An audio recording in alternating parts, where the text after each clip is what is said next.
Yo, welcome everybody back to the JV Sports Room. As usual, your host, JDINO, the other half of the team behind the scenes, my man Vince. Yeah. All right, well, we got a lot to talk about. So, Big Body Boy back in the building. Yes, sir. It's been a minute. Yes, sir. Yeah, hey, I know y'all see the hat.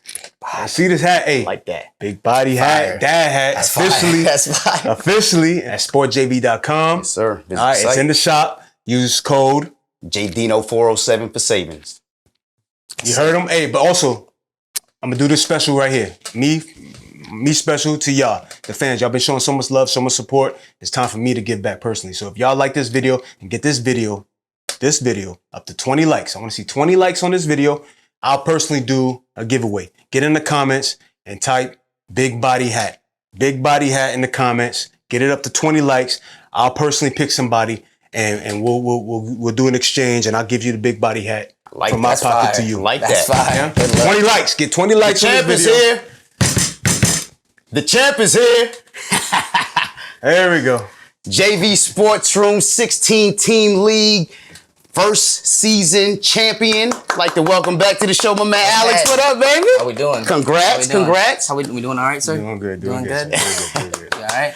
Okay. Yes, sir. Yes, sir. We start by getting the man his hardware. Hold on a second. Ooh, we ain't This, seen it this, yet. this Yeah, hardware we we ain't gonna seen it. We do. ain't seen it yet. This hardware we gonna do kind of like a championship belt and pass it around. From champion to champion. I'm gonna start it off by giving it to my man Alex for the first season. Crazy work. I gave them boys crazy work. Gave us Gave them crazy boys work. crazy work. Shout out LaShawn McCoy. Wow, this is crazy. That's Crazy crazy. work This is gets dope. crazy trophies, This yo. is fire. Y'all gotta check this. Look at that. Hold on, close up for y'all to see. This is crazy. Let me just Appreciate start it. by saying, let me remind everybody that this was no easy feat, right? This was no easy feat. This was a 16-team league, ladies and gentlemen. So obviously it was stretched pretty thin, but we also had a defensive player, right, that allowed us to fill in some of those gaps. Show them the 16-team Woo, 16. league. 16. Sheesh. Stretch thin. Yeah, man. So my man Alex, he actually finished with the 4th best record. Crazy. There were 3 10-4 teams. Big Body Boy and myself and Stokes being the 3, but he won his division. So Alex finished with the 3rd seed going into the playoffs. Faced Jarvis, who also had a pretty good season, Marvelous Jarvis. but just like a cowboy, got knocked out in the first round, right? Out of there. Excuse me, sorry, Jarvis. Hey, it's playoff time. We throwing shots. Out of there. Gotta get him out of there. Then he saw Big Body Boy in the 2nd round. Just to be fair, this is the only person I wanted to play in the whole time. I didn't care. Honestly, I'm being like, he talks the biggest talk. He's the big body Nostradamus, all that. So if I wanted to play anybody, Didn't get to see him all season. not one Till time. the Didn't play. semifinals. Not one time. And he sunned him. Son them. Put him on the shoulder. Like a little Yeah, one of those situations where you score the 2nd most points and you just so happen to be playing the team that scored the most points. I would have beat the rest of the bracket, but I had to run across the champs. Didn't matter though. Yeah. Hey, it is what it is. Hey, Clubber matter. Lane won the first fight. Hey, Rocky always bounces back, baby. I like Rocky that. always bounces back. And then he goes to the finals, plays the #1 team in the league, Stokes. Stokes. Had a great season. Good job. Now, we really want to talk about Sonnen? Man. That was rough. Yeah, he was crowned the champion pretty easily in that So- match. You can thank Mike Evans for that one. Yeah, I just yeah. want to go ahead and Shouldn't thank have Mike been Evans for that one. Should have been me. Yeah. Since you mentioned Mike Evans, let's run through a few of the players that got you there, right? Damn. All right. You started the season. You actually got auto-drafted in the first round, right? Busy by 1 round. 1 round. Got auto-drafted in the first round. Got Dalvin Cook, but there was too many Minnesota Vikings on your team, right? Didn't want him. So you moved him to yours truly. Yep. Straight up from my 2nd round pick, Nicholas Nick Chubb. Which, me being a Browns guy, Made and sense. him being the best player that ever graced our field, I have to get him in every league that I'm in. I'm just going to be honest. I'm reaching for him. If I don't get him, because he would have been my first pick if I had him. Right? I'm Right. going for him. So I would trade for him. Even if he would have, honestly, he probably could have squeezed a little more out of him. I'm just saying. Worked out pretty well. It did. It Worked did. out He well. just cattled his team around Nick Chubb, put him next to another nice running back who had another good season. He always has a good second half to his season, right? Facts. James Conner. Yeah. Right? Doesn't start off very hot, but he knows how to finish. He does. He does. Perfect. Then here comes mid-season. And the unexpected move by the Detroit Lions sending TJ Hawkinson over to the Vikings gives this guy a low-key sick hookup. Kirk Cousins. And Kirk Cousins to TJ Hawkinson, right? Which I would like to say, Kirko. nobody believes in Kirk Cousins. Kirk Cousins is a walking meme on the NFL since Eli left. I feel like Kirk Cousins has been the #1 meme in the NFL, and guess what? That boy's putting up numbers. So shout out Kirk. I mean, they turned the offensive around to cater to him and his wide receivers, right? Full league full of Kirk Cousins, but there's only one true But there's Kirk only Cousins. one true Kirk Cousins, baby. Only one Kirko. And then here come the fantasy playoffs and a couple unexpected surprises, to say the least. Let them know. Let them know who really put the thing on there for me. Put the thing on the map for me. I'm not going to lie. This next player I gave up on because I thought his team gave up on him, right? Yeah, and I don't this blame guy picks him up, throws him at the end of his bench. Go ahead and simmer down for a little bit. And uses him to run all over Big Body Boy in the semifinals, Cam Akers. I mean, most people don't believe in him. He had a huge injury. Worried about him coming back the same, and we know at his position it's hard to do. Right. The potential he had prior to being hurt just far exceeded, I think, the risk of his injury. And I feel like nowadays with the doctors they have and the training programs to come back, if you're willing to work hard enough, you can come back. We've seen it happen. So I just figured that if they let him play, which was another thing, they're going to let him play because, you know, like you said, LA kind of gave up on him. Right. If they let him play, I thought he would still be good. And we saw that the first week he came back, did a little bit, scored a touchdown. Then the next week he went for like 100 yards and slowly got better and better and better. So it was just one of those things that I know nobody really wanted him. It was just a chance to like, okay, and running backs were scarce. You know our league. 16 teams is one of the hardest things I've ever done because the fact that if you lose one or two players, you better pray you can find somebody on the waiver wires. And that's what it comes down to. Either you're making dynamic trades that are blowing up your whole roster or you're trying to find people that you can just fit pieces in. And I thought that he might be effective later on, and sure is. It's the old saying, you know, they say you don't win your championship in the draft. It's always those end of the season little waiver wire pickups that you add to your roster and then end up being the gem that takes you to the finals. And that was, I mean, especially in a 16-team league, to find a starting running back at that level, I mean, it's a gift. This is the second time I've ever been in a 16-team league, and I got wiped. The first time was such an experience because it was so hard. I never realized how much you had to pay attention. Watch every game and make sure you're picking up people that next minute that they're available. And it just turns out that got to be on it. You got to be on it. That's it. It was fun. I think Doyle said it last week. You know, you got to be on it from day one. And you know, if you don't have a great draft, you know, it kind of puts you behind the 8 ball, you know, from the beginning. But and you could even have a great draft and still be behind the 8 ball, like Logan. some people. Go ahead, just call him out, bro. There's no need to sneak him. Just go ahead, Logan. Hey, but Shay, shouts out to you guys for setting this league up, man. It was really fun. Definitely very competitive, and it got a little bit more competitive towards the end. So I'm excited for the next season to get my trophy now. Oh, okay. Get my trophy back. I like this thing, you know, since we're passing it from you know, it's beautiful. Champion to champion. I might have to come back and get that. Y'all gonna be lit up on social media. You know that, right? When I get home, I'm putting. I already know. All right, but we talked about your running backs, right? You had 3 good running backs, and we talked about your quarterback to tight end connection. We haven't mentioned your wide receivers, but I think that Mike Evans guy came to life. He was like the Undertaker, right? He was dead, and then he rose up and slammed Stokes through the mat. Beautiful. Yeah, I think. Would you say he was your MVP? For my and especially in the championship game. Yeah, in the championship. I think playoffs, I would have to say honestly, it's either crazy Kirk Cousins or Kirk Cousins because he never really failed me, or Cam Akers. But we're talking final game. I mean, I think it was just bound to happen because Tampa, well, specifically Tom Brady and Mike Evans had been slack in the last 3 games. And they were getting, you can clearly see there's frustration building and building. And I think with that week, Mike Evans had the best matchup he could have had.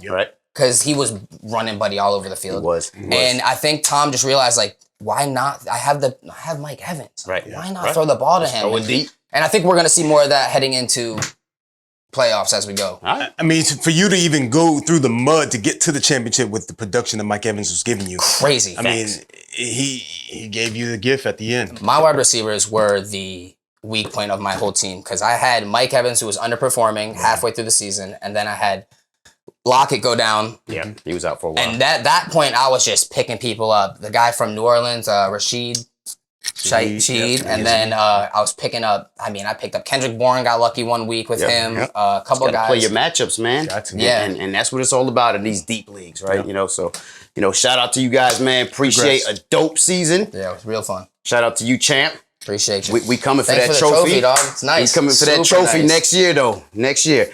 But since we talked about a couple of these matchups, right? And, we mentioned Jarvis's Cowboys and how they're probably losing in the first round. Let's jump straight into this wild card weekend. Starting with, you know what? We can't even start with the Cowboys just yet. We can't dismiss the fact that the Philadelphia Eagles are the #1 seed. Right? I heard you lost a little money. Okay, so I need to apologize to them. Speak your piece. I was wrong. Y'all were right. Like I said it before. I'm gonna say it again. Yeah. I bet them they wouldn't even make it to the 3rd seed, and they get a bye. So yes, Philadelphia Eagles get the #1 seed, get the first round bye.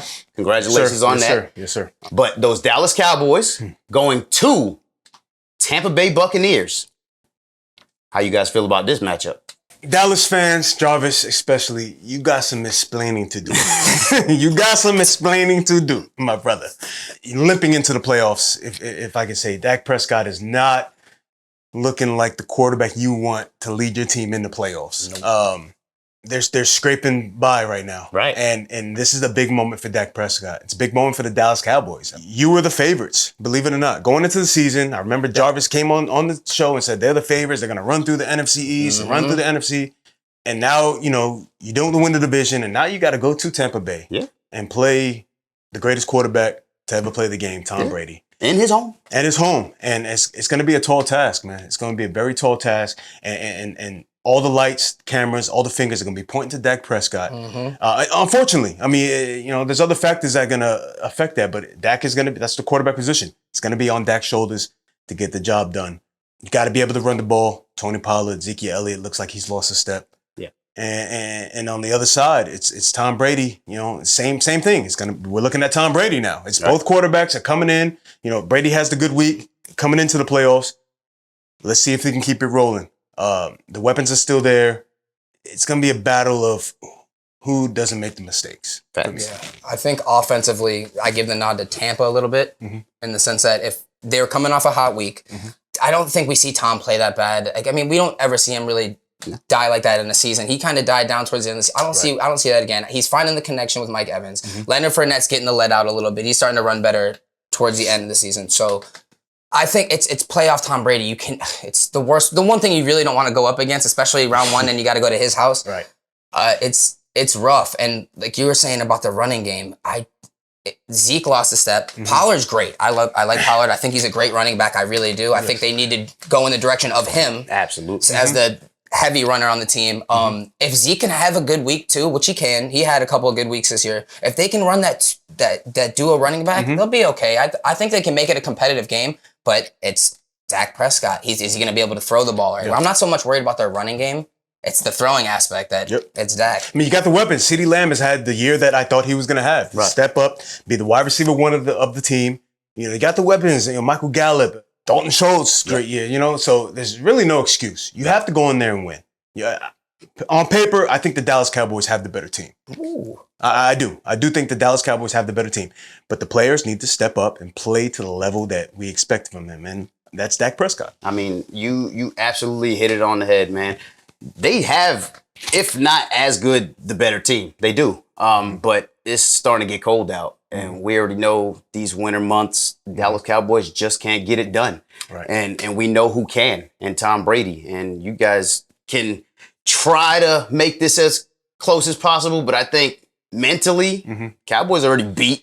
They're going against the GOAT, man. I think they're beat already. They've lost the last. Let's talk about their last 3 weeks, right? They lose to the Commanders. They get smacked by the Commanders. By Sam Howell, right? They lost to the Jags, right? And they almost lost to the Houston Texans. And Gardner Minshew almost beat them too. Yeah, I think this Dallas roller coaster has hit a very low, and I think they get smacked in the first round. I think Tom Brady makes his presence felt. Micah Parsons has been non-existent for the past couple weeks, But like I said, on paper, they have the better team. I mean, let's not paint the picture that Tampa Bay is some juggernaut. Like they barely it won the NFC South, probably the worst division in football. Okay, on the offensive side, it's equal, if not, I would say Tampa. If on the defensive side, Tampa's secondary is garbage this year. Whatever, I don't know what happened to that Super Bowl secondary they had. That was crazy. But their pass defense is very bad. So that's where I think Dallas has a huge advantage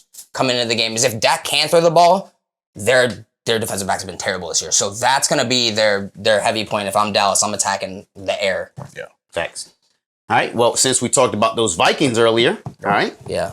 I'm gonna let you guys have this because you already know how I feel. All right? I'll be straight up, and I'll let you guys know that I am very confident going into this game. I think you guys get beat maybe by 7, if not 3. Okay? I'm not saying you guys get mollywopped. Saying take the +3. I would. You guys throughout the year have been consistently good. Not great. Never bad, just down the line of where you should be. Okay. Which is fine. I get it. You got Saquon's great, been doing amazing things all year. Like you said, like you really believed in him.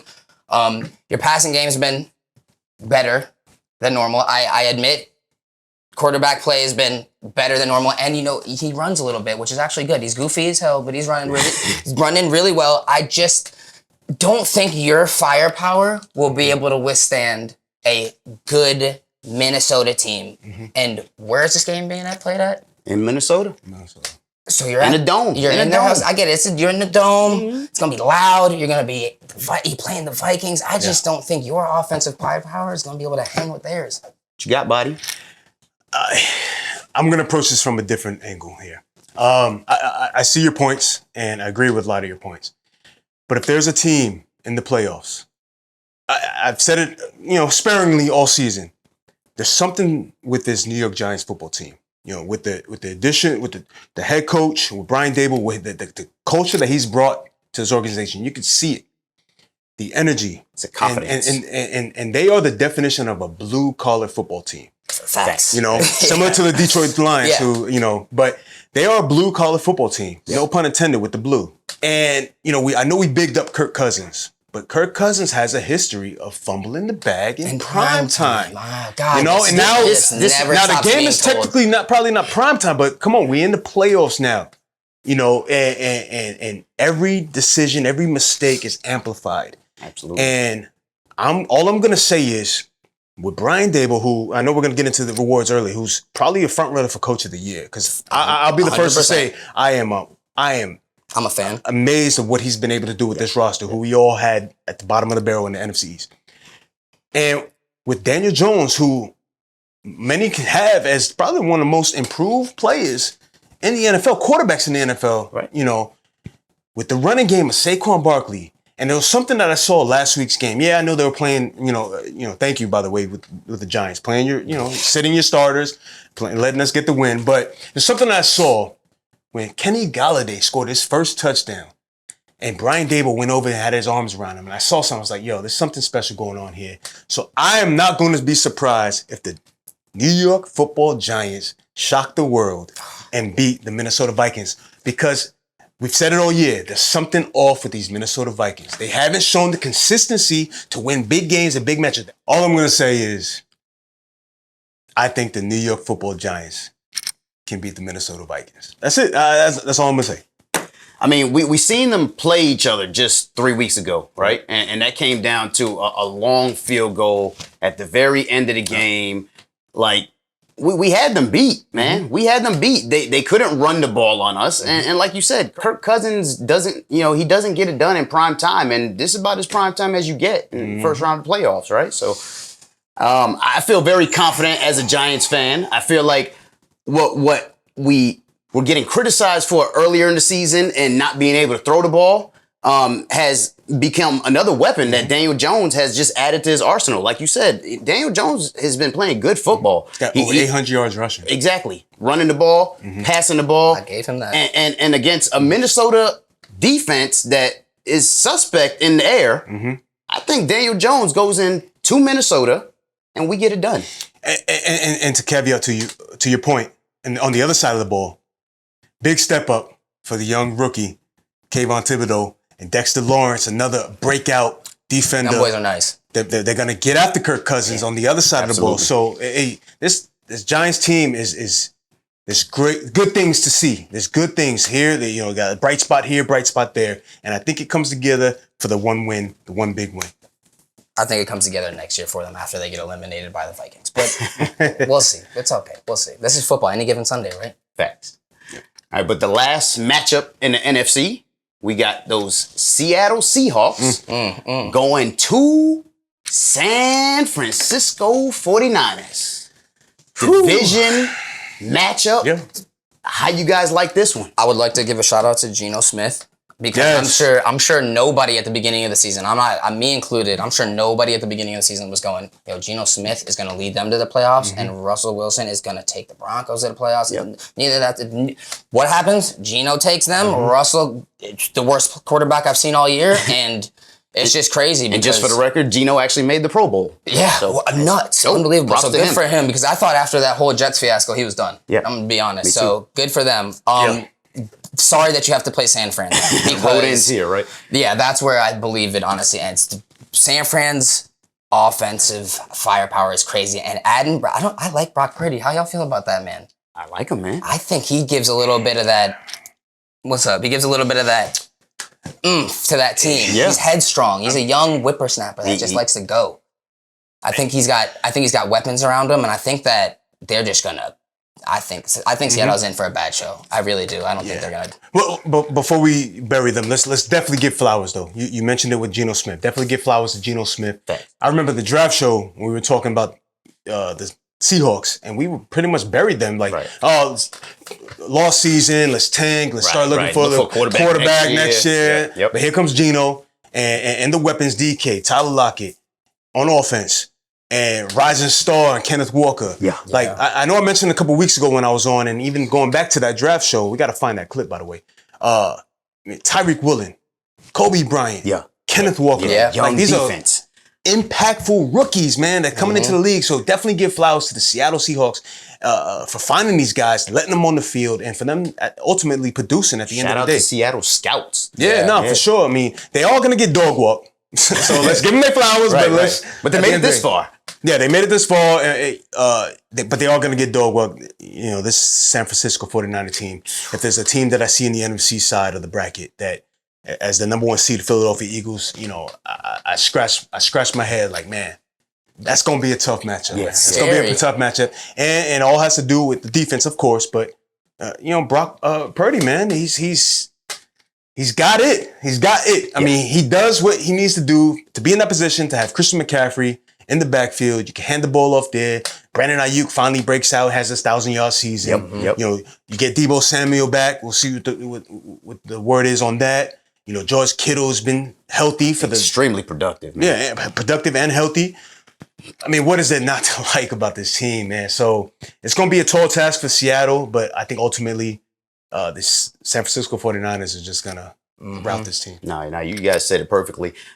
One thing I will say is, as a Giants fan, I am extremely happy we got matched up with Minnesota instead of San Fran. Right. I'll go out and say that, man. I can agree with that. Because then I wouldn't have any type of confidence going into this weekend. San Fran is extremely strong, extremely scary, and you guys are giving a lot of props to their offense, man. But this defense is what is their catalyst, man. Nick Bosa, we'll talk about it later, but probably defensive player of the year. Absolutely. I love Fred Warner. That front seven is just it's unpenetrable. Gotta love these San Francisco 49ers. I think they beat Seattle. Almost reminds me of the Super Bowl they went to. That defense, it kind of resembles the same. It's really strong up front. Linebacker core really good. They're really good against the run game.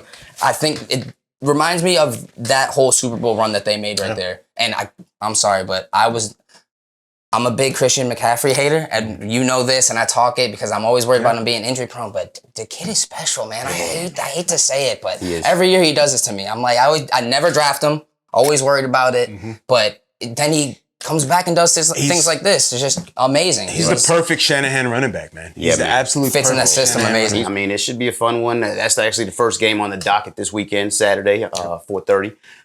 But switching over to the AFC, all right? Those Kansas City Chiefs get the first round bye.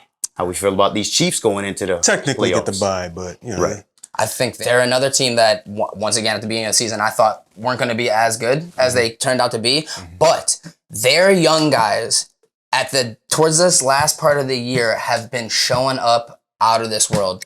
Like you were talking about Pachenko. Isaiah Pacheco. He's been killing it. Absolutely. What's Where his did name? Jerick McKinnon come from? McKinnon. Right? This guy's scoring a touchdown or two every week, it looks like. So, I mean, I was worried about their offense. Not so much on their defensive side of the ball, which seems to be their flaw this year a little bit. But I was so worried about their offense going in that I didn't give them a chance. And now these young guys are doing their thing. Patrick still managing to be Patrick and find Travis wherever he goes. It's just... It almost shaped out exactly how we said. It's like, all right, yeah, you lose Tyreek Hill, but I mean, now Patty's just dumb as his. Playing with everybody. I mean, Travis Kelce must be playing with the invisible cloak or something because he just always ends up being open. I don't even understand. How do you not, like, I don't get it. But He may end up going down as the best tight end ever. I'm just going to go out and say that. yeah, I'm with that. If it keeps going the way they progress. But like I said, with the way Patrick's style of quarterbacking, not being afraid to move and do all the crazy out of the pocket, Kelsey's just smart enough to follow him and flow with him wherever he goes, and he just sits in the safe zone and then gets his huge yard plays or whatever, 15, 20 yards every time. I'm going to go out and say I think this is my favorite Patrick Mahomes season. Literally just because of the fact that he reminds me of a little bit more mobile, prime Tom Brady. He has a great tight end, right? A solid defense, and he's just got small weapons here and there. And Juju here. That's a great comparison. Great comparison. Love this version of Patrick Mahomes. I think it's going to take them far into these playoffs. For them in general, you mentioned it. It's that running game for them. It's getting that running game. They try to find it with Clyde, with Edwards, Hilaire, couldn't find it. But now with the combo of Isaiah Pacheco and Jerick McKinnon, that 1-2 punch, man, it's good. It's scary. Honestly, it's scary that they can run the ball and do what they do in the passing game. Yeah, they didn't get the bye for no reason. So right. So let's talk about the number 2 team that, depending on what could have and should have. Unfortunate situations that but unfolded. The Buffalo Bills, they host the Miami Dolphins, who are another team that limped into the playoffs. You want to talk about teams that limped in. And we're coming to find out with them, with that news that we just get today, that it looks like Tua's not going to be there. Yeah, he's not. I mean, they literally got into the playoffs with a baseball score, right? 11-6 against the Jets, right? 100%. Yeah. So how we feel about Miami going to Buffalo? I don't think we even really need to dive into this because I think missing Tua's, it's the biggest part. I think their offense has been slowing down. Tyreek looked like he pulled something the last game that they played in. Yeah. So I just don't like, unfortunately for them, they were having a good season. I thought they were getting better overall. I like their defense. I think they have a really good defense. I just think that without Tua, you got to go to the Bills, and we're talking about we had this conversation earlier, a Bills team that might be playing for something different. Right. Yeah. And when you have a ulterior motive to win, other than just winning, it sparks a whole different confidence in a whole different team. And I feel bad for anybody that has to play the Bills right now. Yeah. I love that you say that. That means a lot. It means a lot, and I think it's going to take them very far. Before I get on the field, I definitely want to say, my thoughts and my prayers are definitely, I wasn't on last week's show, but definitely with the Hamlin family, DeMar Hamlin. News did come out that he has been released from the hospital. Yes, He's going back home. Making good so, progress. Man, it's just an amazing story. Unfortunate, but amazing story at the same day. And you hit the nail on the head. I think Buffalo's playing with some different energy now. There's different energy around that team. And sometimes, that can carry a team. But on the other side of the ball, we talked about Brock Purdy, Skylar Thompson. You're not that guy, pal. You're not that guy. Not gonna be him. It's not gonna be him, man. It's unfortunate for the Miami Dolphins, to finally get here, and you like you said, you're limping in, and Skylar Thompson's not gonna be it. It's Buffalo's playing with different energy, and they're gonna show it, and they're playing with the Mar Hamlin energy, but also like, hey, man, we got screwed at the end of the day, and we're going to show that we deserve to be the number 1 seed. And they have to go to the north? Yeah. So it's not going to be pretty. I'm taking the -10.5 on Buffalo. Whatever it is, man. It's all Bills all day. Easy. All right, but the next matchup is a couple teams from your division, just not your Browns. We got the Ravens going to the Bengals. Is Lamar there? Because I don't think he's going to be there. I think if there's any chance of him playing, they're going to play him. It's the playoffs at this point in time, right? You win or go home. So I think if there's any chance of him playing, he's going to play. But, you know, without him, they don't stand a chance. I agree with that. Yeah, I don't know if it's Tyler Huntley or whoever it's just not gonna be enough. I mean, the weapons, they're relying on Mark Andrews and the running game, J.K. Dobbins. We'll see what happens. I just think, again, this Cincinnati Bengals team is another team that kind of got screwed at the end of the day, and they might play with a little chip on their shoulder as well. I love the passion that they're playing with lately. You know, first off, shout out to them for being very passionate and diplomatic in this entire situation. The Bengals organization has been one of the ones that have been the most involved in this whole Damar Hamlin situation, and shout out to them for being there, man. Sure. They may be feeling like they got screwed, but I love the energy they've ended this season with. They've been one of the hottest teams. I see the power rankings and them shooting up every single week, and I think they're just a hot team right now, playing with healthy players. You know, they got Chase back right before the playoffs, and they're just rolling, man. And I think whether Lamar's there or not, they're just not good enough to play with these Bengals right now. They're just playing on another level. They're playing on the top 3 level with those Bills and Chiefs. Yeah. That's my opinion. Their best bet is to go back to the old school Ravens and rely on that defense and get after them on offense and get after the quarterback, Joe Burrow, and Marcus Peters gonna have to step up and play Jamar Chase really well. So that's the only thing I can see them doing is getting a couple of interceptions and turn the game and use that momentum. I like that. I think if the Ravens do win this game, it's got to be super low scoring. And we know Cincinnati's one flaw last year was their offensive line. We know that if Joe Burrow likes to be sacked, he does. He hasn't ran like he used to. It's crazy the amount he used to run compared to now. Right. So I think he learned to sit a little bit more in the pocket, but if you can touch him, that's where, like you said, the disruption comes and they get the interceptions. They can recover the ball. It might be the problem, but you're not going to catch them offensively. So you're going to have to play a strong defensive game. I think it's the only way. And Roquan Smith just got paid, so that he's coming in with a little extra energy now. He got his $100 million contract coming over from the Bears. So, I think it's got to be on the defensive end. And for Cincinnati, it's offense. Let's put up some points and see what happens. All right. Well, last but not least, those Chargers go to Jacksonville to face off with the Jaguars. Duval. Yo, I'm going Trevor Lawrence's debut, his playoff debut. Gassed up. How we like this matchup, guys? Yeah. It's the Chargers in the postseason. Yeah. So that means anything can happen because we know they don't like to go far. And I think that with the Jaguars' young offense, they got, if Etienne can hold the ball, right? If he doesn't fumble, which he's had a couple problems throughout that last couple games, not being able to hold the ball. He reminds me of a young Alvin Kamara the way he runs. Does. He's patient. He's explosive. Hits the holes hard and just goes. He's a great runner. I think behind him, you have Christian Kirk running your wide receiver game along with Zay Jones doing very well. I think if Trevor doesn't throw the ball around, which he has, that's his one weak point. He sails the ball sometimes, has games with 3 interceptions every once in a while. If he can control the ball, have like a 278-yard passing game with maybe no turnovers and like 2 touchdowns, I honestly think they steal that one. I think that the Jags come away with that. Especially because Chargers got to travel to them. They're going to be playing huge energy. Yeah, West Coast coming over here. Big energy in Jacksonville because it's been how long since they've been playoff bound. I think perfect storm for Jacksonville to get a win and to steal this one. Oh, I agree. The energy's high in Jacksonville, man. It's going to be. It's going to be the defense. Getting after Herbert. Let's be honest. Justin Herbert really hasn't looked impressive this year. Not this year. He's not the guy that we pegged to be the next young, up and coming superstar quarterback. And we saw the Jags, Josh Allen, win the game for them on the other side of the ball last week, right? So I mean, that defense is legit. But at the same time, the Chargers, they have a great team as well. They have a great team.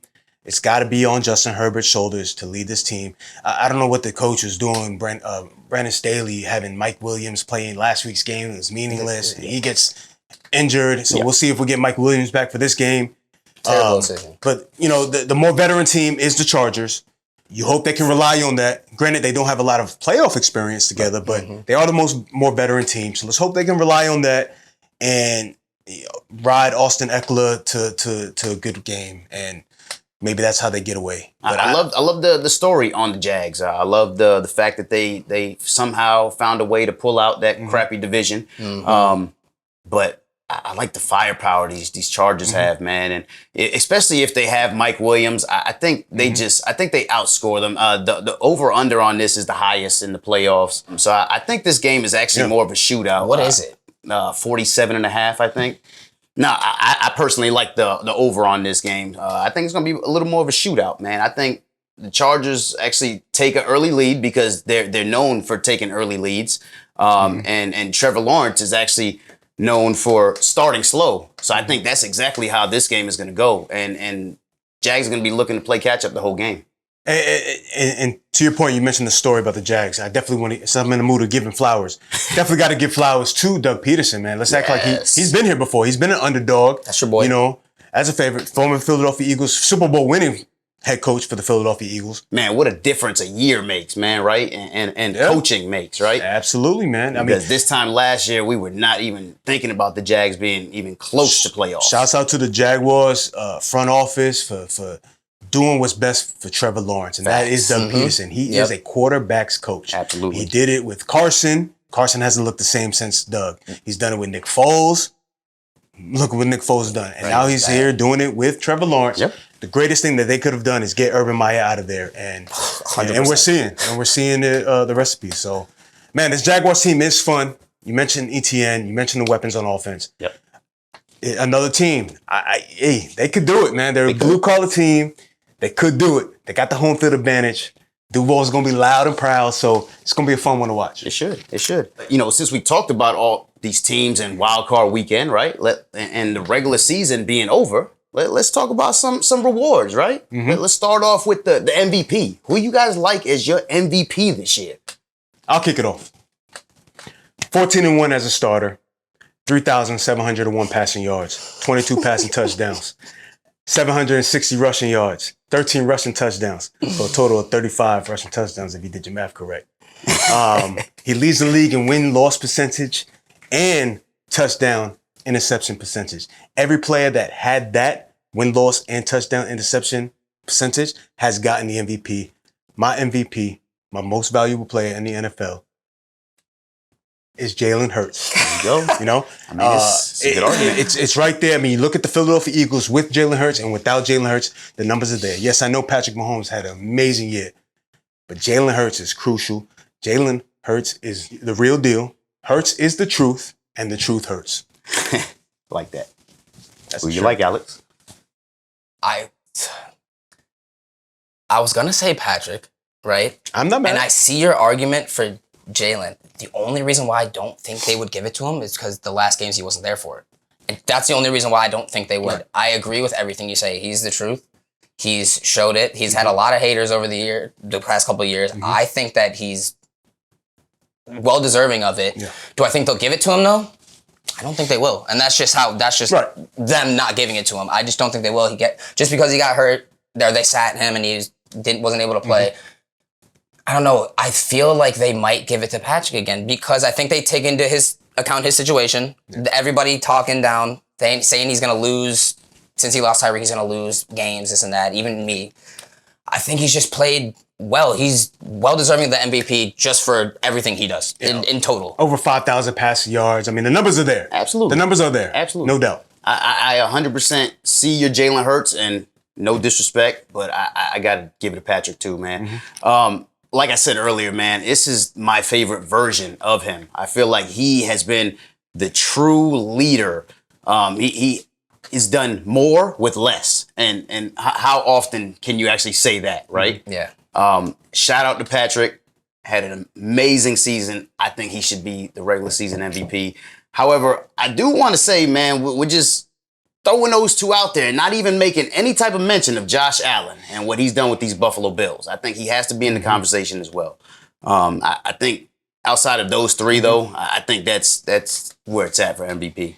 No, I agree. The Josh Allen name definitely has to get into the conversation. I'm going with the Hurts side because of the fact that, like you said, you don't think they're going to give it to him. I really don't. It's just unfortunate. And part of me honestly agrees. I don't think they're going to give it to him either because of those 2 games. I mean, those numbers that I gave you, that's 15 games. Right. That's let's my point. add 2 more games on top of that. Yeah. I mean, we could be pushing 40 total touchdowns. It's just you see someone with 5,000 yards losing their number 1 receiver, number 2 receiver. If you want to count Kelsey, you think this guy's going to regress. Mm-hmm. He takes a bunch of young guys and does nothing but get better. No, it's crazy to see. And you really put it into perspective when you said it reminds you of a more athletic, mobile Tom Brady. When you think about it, you got one good tight end, a bunch of scrappy guys around you, and you elevate them. And they want to play better for you, and it's just he's a true MVP. It just looks like he really is. No, absolutely. It's a true argument. You can't go wrong anyway. NFL is not going to go wrong anyway unless they give it to anyone besides those 3. Yeah. And this is like you said. This year, there's something, like you said, it's something different. It looks like it's almost more fun to him. Right. Like it's backyard football, more fun, and he's succeeding. So like, crazy. All right. Well, how about offensive player of the year? Who you guys like? I'll make mine easy. C above, you guys said Patty Mahomes. I'll go Patrick Mahomes, offensive player of the year. But no, I'll just swap them there. But another honorable mention for me will be Justin Jefferson. I like Justin Jefferson, unreal. He's had a crazy season. His stock got tainted with the last game, but... All right, well, I'm going to be a little biased here, and I'm going to go with Saquon Barkley. I love what Saquon has done this season. He actually had the Giants on his back for the first 10, 12 games of the season. Literally the definition of a team player. Like, when you go down at the 1 to win a game instead of taking that touchdown for your stats, he's done everything the Giants have asked of him this season. And I think he's given them the confidence that, we're still in this. We're never out of this, So I love what Saquon has done. He actually leads our team in receptions, so he's just a dual threat, and I think without Saquon, the Giants would be nowhere this year. I could definitely see that. I want to be biased too, though. I want to say Nick Chubb because for the last 3-4 since he came into the league, he's been the most consistent running back. Consistent. Yeah. Touching 1,500 yards every year, and he is the Cleveland Browns. I don't want to say he's the team. He's the legitimate. He is the offense. Right. So if we're talking about offensive player of the year, I think if we can give it to one person that literally runs your whole team, it has to be Nick Chubb. Because without him, I don't know if the Browns win a game ever. I'm just being honest. I'm going to be honest. He could have somehow powered you guys into the playoffs. And that's where that's why I'm being biased, because I don't believe he gets it, but I'm just throwing his hat into the ring because I think he might deserve it one time. That's why I see the Saquon. I can see comeback for Saquon. I see Saquon as well, too, but I say Justin Jefferson, 1,800-yard season. Randy Moss's record, he's done it all. I think Cooper Kupp kind of set the ceiling so high. People forget about Jefferson. Yeah. No, I see that. All right. So how about the defensive side of the ball? Who you guys like as defensive player of the year? I think it's Nick Bosa, man. It's gotta be. It's gotta be Nick. I said it earlier. It's Bosa for me too. 18.5 sacks, #1 defense in the league. He's a problem for everybody. You put anybody in front of him, it's a problem. It doesn't matter. Team, you have to. He's built like He-Man. It's unfair. Nick Bosa, man. Buckeye boy, baby. Facts. Let's go. Okay. One a little more tricky. How about offensive rookie of the year? How you like that? Speaking of Buckeye boy. You want to give it to him? I'm giving it to him, man. Garrett Wilson? Garrett Wilson, wide receiver for the New York Jets. Yeah. Came in the season with the quarterback turmoil of a lifetime. Is it Zach Wilson? Is it Joe Flacco? Is it Mike White? Is it whatever? Stayed steady and ended up with a great rookie season, over 1,000 yards. And that offense with them quarterback play, the kid is amazing. I see Odell Beckham. I see young superstar wide receiver when I see Garrett Wilson. I agree with you. I agree with you right there too. And the crazy part is, I would have put him up against Olave at the end of the year. If Olave wouldn't have went out and he would have stayed healthy, those two would have been because Olave was going nuts. He was going nuts before he got hurt. So, and he ended up being their #1 receiver right out the gate. So I would have put them two up, but yeah, I have to agree. It's got to be Wilson. I'm gonna do something a little different here, and it won't happen. But this is just to make things interesting, right? Yeah. I'm gonna do this co-offensive rookie of the year, and I'm gonna give it to them Pittsburgh boys. I like that pick to pick. Oh, dude, Pickens I like and Pickens. Kenny Pickett taking over the helm in Pittsburgh with his number one option, George Pickens. Right? I think we're gonna see that duo for a long time. So even though it's The numbers aren't there. I get the story. the numbers aren't there, but there. I like the story, man. I Yeah. like the story of Pittsburgh getting co-rookie of the years. It's not gonna happen. You know who doesn't like that story? Me being a Browns fan. Because after the last game, we just watched them and seeing how Pickett actually looks like he's going to be a great quarterback, and Pickens looks like he can moss anybody he wants to whenever he wants to. I mean, look at it, man. From the time that Pickett took over, they have a 500 record. You know, they're definitely headed in the right direction. I definitely like what these Pittsburgh Steelers did in the first and second round last year. Yeah, that makes me very upset because I thought we finally got quarterback play out of there. I thought we were going to be good and we were going to be able to start moving up in the division. And as soon as that happens, they just... And to that, I know it's off subject, but to that point, I definitely going to give Flower and giving mood.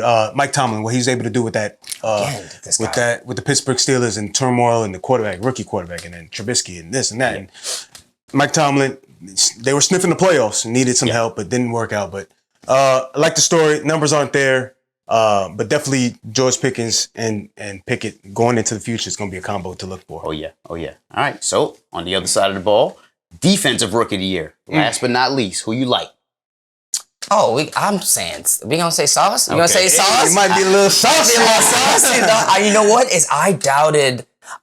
Listen, someone that talks so much, so highly of themselves, is it going to be a bust or going to be exactly what they say they are? And he was exactly what he said he was going to be. Facts. A lockdown corner, shutting down. He tortured DK. He tortured every number one receiver almost in front of him. I think maybe Jamar one time got up on him. Maybe. That was it.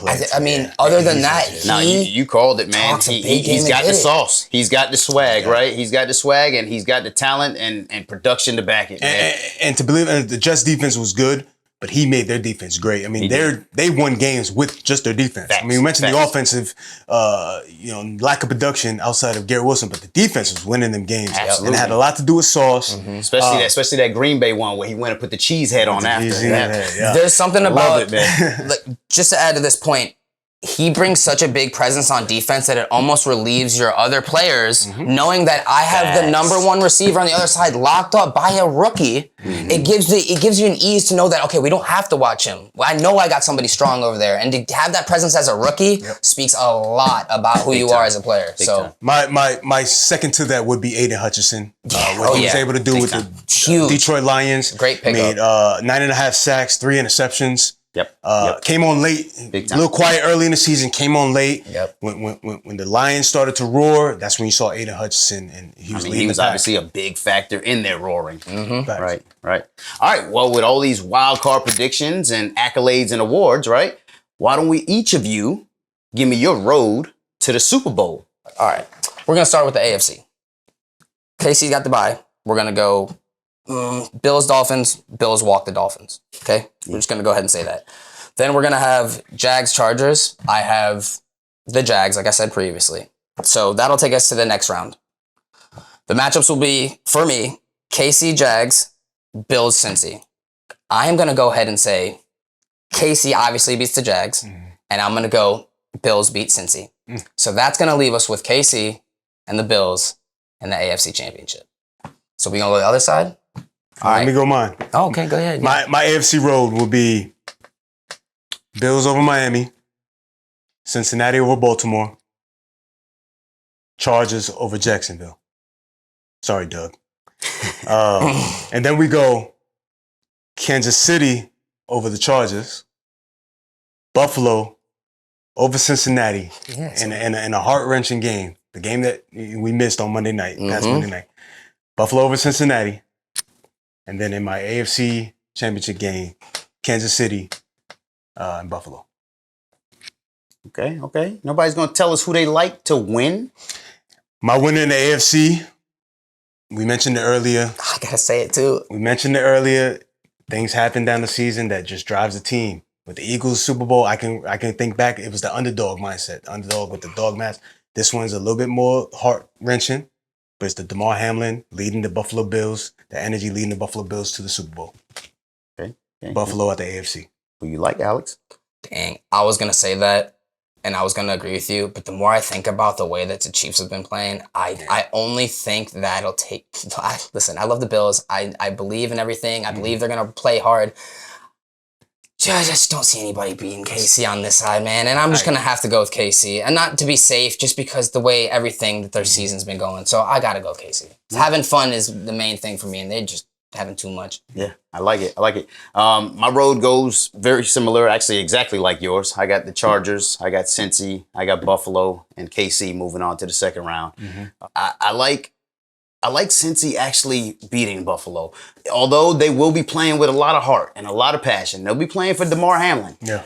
I don't know, something about the way Joe Burrow ran down that first drive and looked like he was on a mission that game against Buffalo. I like Cincy over Buffalo, unfortunately, and rest up Damar Hamlin. Hopefully we can see you back in the NFL one day. But I think that's where the Bills' train ends. I think KC beats their division rival Chargers. And I think KC ends up taking out the Bengals in the AFC Championship. In a rematch. Yeah. It's interesting to see how, or if there is any effect for these neutral site games on the AFC side. It will be very interesting. So, we don't really know how the layout's going to be right now, but it's going to be interesting to see, like, where they play the games, the crowd and the weather. So the AFC is a little tricky, but I think it's safe to say we know the NFC, the Eagles are at the top, right? I'll go down real quick, man. I got, call me what you want. I got the Giants beating Minnesota. Yes, sir. I got San Francisco beating the Seahawks. I got Dallas beating Tampa Bay. Wow. I got Dallas beating Tampa Bay. Yeah. Oh, Yeah. Then I got Philadelphia smacking up on the Giants. I got San Francisco smacking up on Dallas. And an old school matchup. J Money would like that one. And then there ain't no way Brock Purdy's gonna come to Philadelphia and beat the Eagles. The Eagles going to the Super Bowl. It's gonna be Eagles, Bills, in the Super Bowl. Get your tables. So nice. I almost agree with everything you say there. For the NFC, for me, I got Minnesota playing San Fran. All right. And then I got... Oh, yeah, I forgot. You got Minnesota beating the Giants. Yeah, I do. I'm sorry. It's no offense to you, man. I just like Minnesota. Then I got Tampa Bay playing Philadelphia. I believe Philadelphia absolutely slaps Tampa Bay around. No doubt in my mind. And then I have San Fran beating Minnesota, which leaves us San Fran and Eagles again. And unlike Big J, I got Brock Purdy coming to Philly and smacking them boys up. I think that the Eagles have had a fun ride, and I think that they're great, good record, best record, everything's good. I just think it's got to come to an end eventually. I don't think that this is the same team they made it to the Super Bowl with. I think that they might be a little bit better overall, but they're not that same family. You love being on the wrong side of history. They're not that same. All right, well, we'll see if you win the Super Bowl. Well, I guess I'm going to be on the even more wrong side of history on this one. Listen, I got the Giants going. Come on, man. Listen up. And then when I say this, make sure it's on tape, all right? It's on tape. It's on tape. All right. There's 3 cameras, you know what I'm saying? Giants going to beat Minnesota in the first round. Okay? We're going to see the Eagles in the second round. We got San Fran easily beating Seattle. And I got Tom Brady taking out those Dallas Cowboys. Agree with that. I agree with that. All right? Unfortunately for Tom Brady, his road ends with the San Francisco 49ers in the second round. Giants go on to face the Eagles. Now, I know you guys dog walked us the first game, right? But I feel like this is a different Giants team. We lost to you guys 22-16 this last game. I mean, obviously you guys weren't giving it your all, right? But we were playing with second and third string. And our defense actually played good. We're just playing with a confidence right now. So I'm going to ride my Giants' confidence. Say they beat these Eagles in the second round. All right? However, our road does end in the conference finals to the Niners because I just think that defense is ridiculously strong, and I got the Niners going to the Super Bowl to face the Kansas City Chiefs. So we got San Fran, KC. Yep. San Fran, KC. Bills, Eagles. Now, how does that play out? Let's see how it plays out, gentlemen. See how it plays out. I think the NFL wants Hurts versus Josh Allen. Hey man, it's any given Sunday. Them Eagles. Hey, I mean, hey, that's why this is in fun. The second round, baby. This is why this is fun. It's on tape. We got it. Y'all love being on the wrong side of history, so it is what it is, man. So go Birds. Good luck, Giants. We'll Cleveland. see you guys in 2 weeks. Yeah. Hey, we here. It's playoff time. It's playoff time. Definitely should be fun. All right, man. But my man Alex, appreciate you coming back for Always, another brother. one. I appreciate you. Don't forget your Thank trophy you. on the way out. I won't forget this. I won't forget this bad boy. Here, go ahead. I'm coming for that next year, wanna man. see? Go ahead. Coming for that thing. Nah. Jay, Hey, congrats, champ. it was awesome whooping You you. deserve it. Maybe next time I'll be in your bracket. You can come see me too. I'm coming for it, All right. bro. JV, love y'all. I'm out of here. All right, so the JV football champ had to leave, but we're going to cross over into basketball and bring my man Javi back on the show. What's up, my man? What's good, yo? What's up? How y'all doing, Welcome man? back, Good sir. to be back. Good to Yes, be sir. back. It's been a while. This is our NBA analyst, so why don't you give us a quick mid-season review on the East and the West right now? How about just tell us what's going on? Catch us up. It's been an interesting season, man. Everybody in each conference, for the most part, is competing, Right. which I feel like for the most part, we haven't really seen that in a while. It's kind of crazy what's going on. If you look at the East, number one, the defending Eastern Conference champs, we know what the Celtics are doing. We know the Celtics are going to keep balling. It is good to see Robert Williams back. Robert Williams is making a difference. He's still playing limited minutes, and he's probably top 10 in blocks. So it's good to see Boston back on top. You got Derek White. You got Brogdon going in. I'm not sure if Gallinari is going to be back, but Boston's been doing their thing, man. 29-12. Boston's been holding it down. And then 2 in the East, we got Brooklyn Nets. Brooklyn's been going hard. They were my preseason pick, so I got to keep rolling with the Nets. I can't really switch up my pick. The Nets have been going in. KD is averaging career highs pretty much down the board after a scary injury, which is kind of weird to see. Like his field goal percentage from mid-range is like 67%. KD's he's top 5 for like technically bad shots taken, and then he's top 5 in field goal percentage in the mid-range. Yeah. And they're the number 1 jump shooting team in the whole NBA right now. So Brooklyn's going crazy right now. Shout out to Brooklyn. The BUCS are the BUCS. I'm never really the BUCS don't really do nothing for me personally. I like Giannis. Brook Lopez is top 5 in blocks. You got Joe Ingles back doing a little something here and there. Drew Holiday's gonna lock stuff up, but the BUCS, I don't really count them as they don't really scare me. You know what I mean? The BUCS don't scare me at all. Then you got Philly. Embiid has been kind of on and off the court. He's been on the court a little more now than the beginning of the season. James Harden missed probably a few weeks, I think it was. But Shake Milton and DeAnthony Melton have been a game changer for that team. So shout out to both of them. Ali, PJ Tucker, I thought that was a big addition. PJ Tucker's not really doing nothing for the Sixers right now. That is kind of disappointing. Then you got the Cavs, man. The Cavs are 5th, 26-16. I think the Cavs can scare any team. Cavs can upset any team in the whole league. Donovan Mitchell, I never was high on Donovan Mitchell, but he's turned his team into like a crazy, crazy contender. He dropped like 71, I think it was a week and a half ago.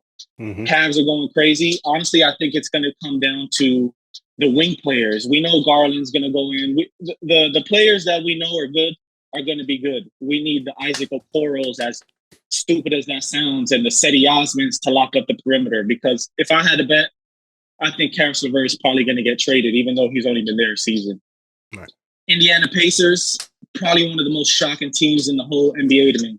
They're 23-18. They have a better record than the Knicks, the Heat, the Hawks, the Bulls, the Raptors. The Pacers are just killing it. Tyrese Halliburton averages like the highest assist to turnover ratio. Kind of like how when we see CP3 pass the ball, you see 10 assists, 1 turnover, or no turnovers. That's what Halliburton is doing right now. He changed that whole franchise. Halliburton is going crazy. Miles Turner also going crazy. I think he's top 10 in blocks. The Pacers are a weird team to watch, but the Pacers are going crazy. The Knicks, my whole family's Knicks fans, but they're just always a little disappointing. They're like seventh in the East. we know what Randall's gonna do. He flirts with triple doubles here and there. But Jalen Brunson had a career high the other day, 40 something. Jalen Brunson's balling. All the questions we had about that contract, he's answering. RJ Barrett hasn't really improved to me. That's probably the most disappointing thing I would say with the Knicks. He hasn't improved really as a jump shooter. He's known as a two-way player, but yeah, RJ got to step it up. The Heat are 8th. The Heat aren't contenders no more to me. I was big on them last year. I think the Heat are just they're falling off. If Jimmy's not hurt, then Tyler Hero's hurt, then Bam's hurt. Somebody's always hurt on that team. Kyle Lowry's hurt. The Heat, you know, Florida team, I do show them love, but I think the Heat are just goodbye. Hawks are 9th. We were all kind of big on the Hawks with the addition of DeJounte Murray, but I don't really know what's going on with them.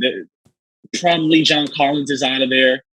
So I don't know, man. The Hawks are a real weird team. AJ Griffin came, one of the highest recruited rookies this year, and he's adding a lot to the team, but they're still just kind of trash, man. I don't know what's going on with the Hawks. There's a lot of teams, honestly, in the East and the West that you just don't know what the issue is. So I think we're going to see some coaches being fired this year for sure. I can see that for sure. How you like his assessment of the East so far, Big J? No, down the line, I think it's real. I agree with the Brooklyn take. Let's see how KD, how much time he misses with his injury. Right. The Pacers have shocking the league right now. Yep. Tyrese Halliburton, the addition, coming over from the trade last season, is great.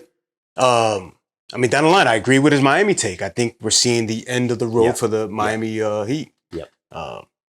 It's and the Hawks as well. You're hearing the rumors about Trae Young and is he in, or are they going to end up trying to move him? And it's the East is deep, but then towards the end, there's some bottom teams that you normally see, but that might fall off. No, I agree 100%. And you mentioned Miami dealing with a lot of injuries, and I think that has a lot to do with their age and the fact that they're just starting to deteriorate as a whole. But I think that's what the Hawks are dealing with right now as well, because I think Trae Young has been out of the lineup, John Collins out of the lineup. DeJounte Murray missed a couple weeks. Clint Capella, he's hardly played this season. So I think Atlanta is dealing with a lot of injuries. And if by some chance they could get it together, they could probably make a little noise towards the end of the season. But they got to stay on the court. Love the assessment of the East so far, man. I definitely think it's very, very top heavy, unlike the West. Like you said, the West is deep. I think Portland and the Lakers are both 2 or 3 games below 500, and both of them are out of the play-in tournament at this point in time. The East is a lot more top heavy. I like those top 5 or 6 in the East, man. A lot of tough teams that are gonna have a lot of battles towards the end of the season. Yeah, and that's not to mention the Magic, man. Like the Magic are 16 and 26. They're 13th in the East. But when I watch that team play, bro, I just honestly feel like they can compete with with half of these teams. Yep. When I see Paolo, and then I see now that the core is kind of back together, I feel like the Magic, low key, they don't really get the love and the attention they deserve.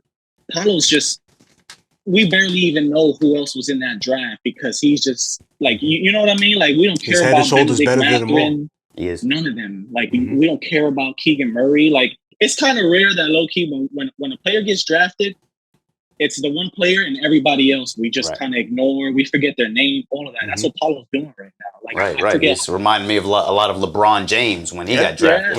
When you look at the offensive numbers, it is very LeBron James-esque what Paolo Banchero is doing in the league. And big media is really not talking about Orlando at the end of the day. But like Javi said, Orlando can.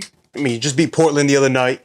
You can beat Golden State. You can beat some of these top tier teams. Right.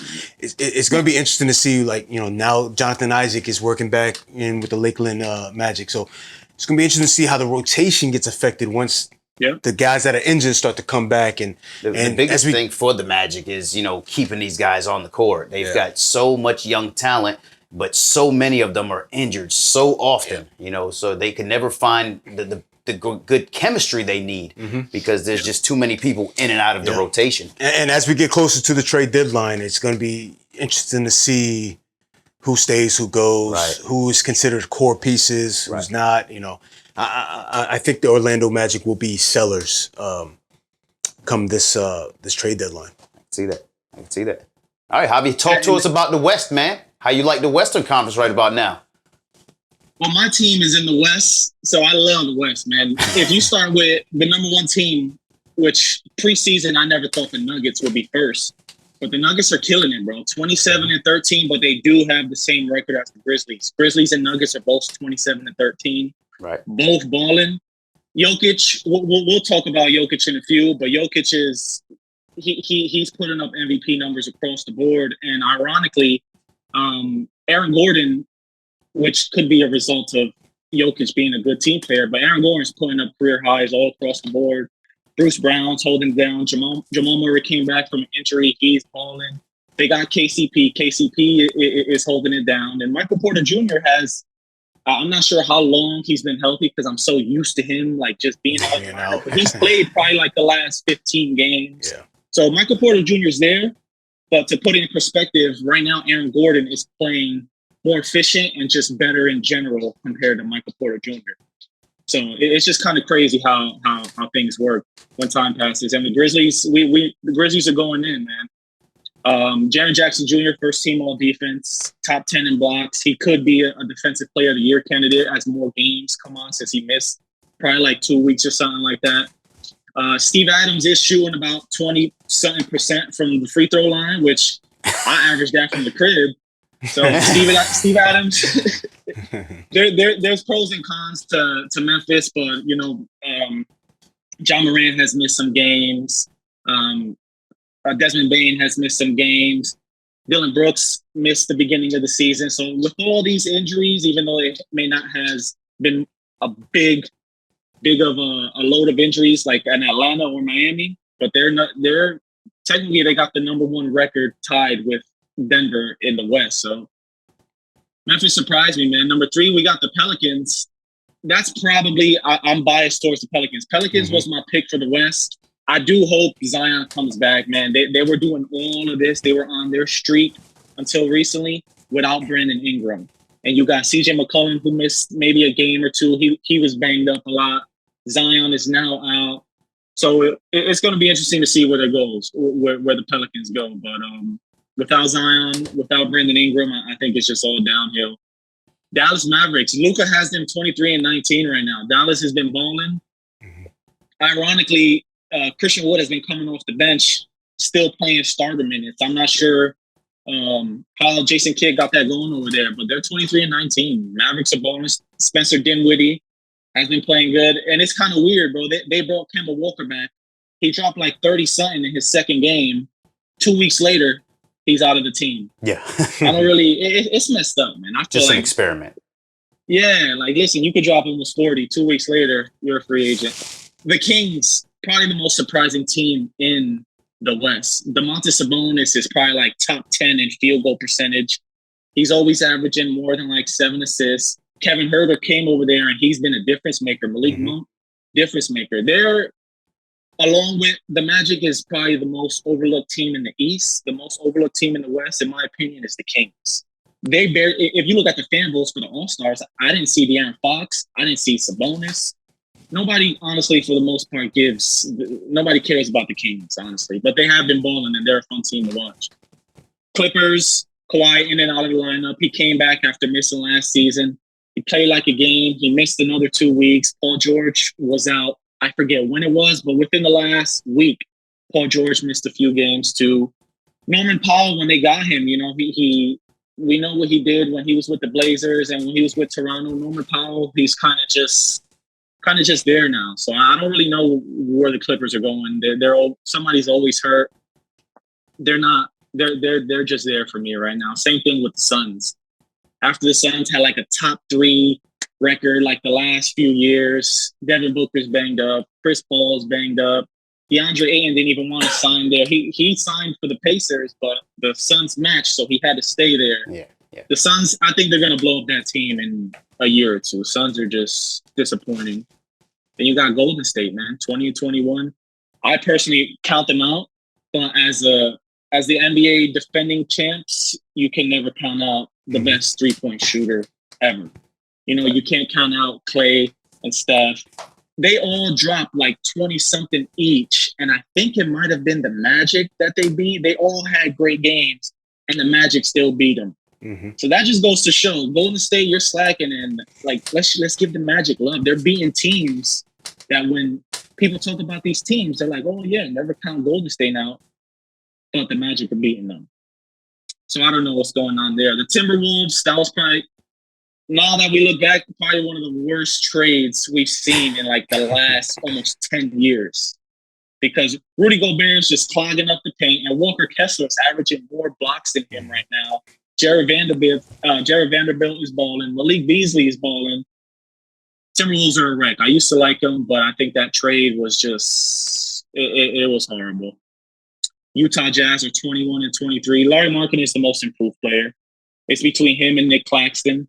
Larry Markkinen, even before the season started, I think it was for Poland or Finland, when the FIBA games were going on, he was going crazy, dropping 30 here and there, just going crazy. And he carried it on to the Jazz. So the Jazz are 21-23, they're in 10th place. The Kings are in 5th place, and they have 21 wins. So the Jazz have 21 wins. And then you look at the Mavericks that are in 4th place, they have 23 wins. So I don't know how the Jazz have been playing this good. Honestly, I think just everybody on that team is hoping to get traded. So everybody has just been going crazy, just grinding, because they know when it comes to these trades, a lot of these players are gone, man. Yeah, that's kind of what I said a little earlier, man, that the West is a lot tighter, man. All the way down. You didn't even mention Portland or the Lakers, and they're 2 and 3 games respectively below 500, and they're in the 11th and 12th seed. So that shows you just how tight this West is, man. So anybody can win it in the West at this point in time. But I think you counting Golden State out is still a little bit foolish. They still are the defending champs. And Steph still was out for 11 games, which is where they did a lot of their losing. Golden State still staying at 8th place, above 500 while Steph was out. You get an MVP caliber player coming back. I don't think I'm counting Golden State out at all. But I do like what he said about Phoenix. And I think Phoenix is one Devin Booker injury away from just blowing up that entire team. And he's out right now for the past 2 weeks, ironically. Exactly. Sucks, so if he has any lingering issues or if he has to be out longer, I think come trade deadline, you could see Ayton and maybe even Chris Paul out of there. Yeah, thanks. But Big Body, how you feel about his West? Again, he nailed it, giving us the landscape of the West. I like how you talked about the Pacers on the East and comparing them with the Kings in the West. They're very comparable. My surprising team out of the West is the Utah Jazz. You went in on the Utah Jazz. Larry Markkinen has been a big surprise for me. He's been a veteran in the league. Spent time with Chicago, spent time in Cleveland. Now he's in Utah. He's in a situation that's probably not ideal. It's a rebuilding organization. You don't know if you're going to be in for the long haul, if you're going to be traded, at the trade deadlines. But seeing what they're doing has been surprising. We wrote them off when they, started selling Donovan Mitchell and selling Rudy Gobert. We wrote them off. So seeing them in the mix is surprising. I agree 100% with the Phoenix Suns. They kind of give me that, LA Clippers of the old days, the Denver Nuggets of the old days, where they're really good, but they're not good enough to get over the hump. And now we're seeing CP3 is a little older. Devin Booker is getting older, and now injuries are starting to show their face. And like you said, DeAndre Ayton probably doesn't even want to be there. And you mentioned those Clippers, and you keep mentioning injuries, and I just don't understand what's going on in Los Angeles. It's like Kawhi plays a game, and then he's out for 5 games. Paul George plays 2 games, and he's out for 10 games. They have way too many injuries for one team. They're struggling. I don't even understand how they're the 6th seed at this point in time. I think I read a stat that in the combined games that they played together, Kawhi and Paul George, I think Shai Gilgeous-Alexander has more points than both of them combined. I believe that. So it's a shout out to OKC, right? Yeah, there you go. There you go, OKC. Hey, I mean, you guys as well playing a little bit better than expected. But going back to the top, it's so such a clash of styles. You know, you have a methodical Denver Nuggets led by Jokic, and then you got right behind him Ja Morant, the most athletic player in the league, probably. You know, it's clash of styles, and just hearing that the Grizzlies are right there in their contention just goes to show like how much he means to that team and that city. He's a superstar, man, Ja. Yeah. I mean, well, since you mentioned superstar and how much you mean to a team, right? Javi, talk to us about the MVP race right about now. It's close, man. Honestly, I think Luka right now should win it, but I only think he should win it because I don't think no matter what Jokic does, you can't give it to him 3 years in a row. But if I look on paper... You mean him getting a 40-point, 27 rebound, 11 assists, triple-double that hasn't been done since Wilt Chamberlain. You don't think he should get it? Yeah. Or the fact that he had a triple-double the other night where he went perfect from the field? That's never been done before. Hey, man, I'm just saying, you got to consider this guy in the conversation, right? No, for sure. I think to the consensus, Luka is the MVP. But I think Jokic is right there. There's players that when you look at them, no matter how good they ball, I just feel like they're always just going to be looked at as like, And I think Jokic has turned into one of those players because he may not get as much triple-doubles as Luka, but he's still getting triple-doubles. You know what I mean? Right. And he's shooting over 60% from the field. Luka's in the 40s, which, you know, it's still good. But Jokic is barely missing. If you take the 51 players that attempted 1,000 shots in a calendar year, he's number one in efficient field goal percentage. So he's barely missing. You know what I mean? You got Aaron Gordon, who we used to beg the Magic trade him for a bag of Doritos. And he's playing career highs right now. One of the probably, you know, a huge role player on the Nuggets now. So, you know, it's to me, it's still close. I still think Jokic is one of the, I think he's top 10 in scoring. He's probably top 15 in rebounds. And he's by far the best passing big man in the league. He has a better playmaking game than half of the point guards in the league, especially nowadays, since all these point guards want to take 27 shots. Big fact. I can't agree with you more, man. You know, Luka is playing hands down better than the league right now. I mean, 60-point, 21 rebound, triple-double, right? Never been done. Yeah. You know, both of them, man. You know, it's insane, man. Luka's doing some stuff that we've never seen before. He's averaging 34.5 points, 9 assists, and 9 rebounds. You know, it's tough to argue either one of these guys, man. It's amazing. Like, they literally, both of them probably can't jump over a piece of paper, but they're so good at what they do. It's almost as if Jokic is a 7-foot version of Luka, and Luka is a 6'7" version of Jokic. It's like they're one and the same. Literally, their dribble speed is the same. It's just crazy, man. But athleticism. At the end of the day, Luka's the MVP right now. But I think Jokic is close. But let me tell you this, though. Look, Jokic is averaging 25.5 points, 10.8 rebounds, and 9.5 assists, right? If he averages 25, 10, and 10, and he averages a triple-double, 9.5 assists, right? So he's a half assist away from averaging a triple-double. If he averages a triple-double, which isn't far away, and he has the number 1 seed in the West, I think it's possible. I still think it should go to Luka. But if he gets that 9.5 up to 10, the NBA, you know, I think they might.